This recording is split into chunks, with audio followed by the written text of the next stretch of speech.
ഉണ്ടാക്കാം.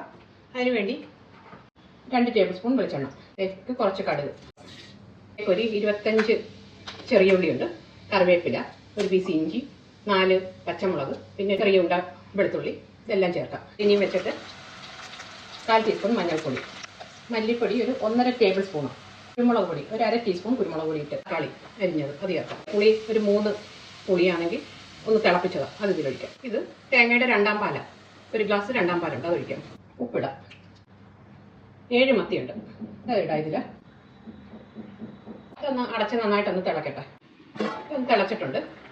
ഇനി ഒരു മീഡിയം ഫ്ലെയിമിൽ വെച്ചൊരു 10 മിനിറ്റ് കുക്ക്. ഇപ്പം 10 മിനിറ്റായി. ഇട്ടത് തേങ്ങാപ്പാൽ, 1ാം പാല, കട്ടി തേങ്ങാപ്പാൽ ഒരു 3/4, ഈ കപ്പിന് ഒരു 3/4 ഉണ്ട്, അത് ഒഴിക്കാം. ഒരു 1/4 ടീസ്പൂൺ കുരുമുളക് പൊടി ഇടാം. ഇച്ചിരി ഗരം മസാല പൗഡർ. ഒരു 10 മിനിറ്റ് കഴിഞ്ഞ് എടുക്കാം.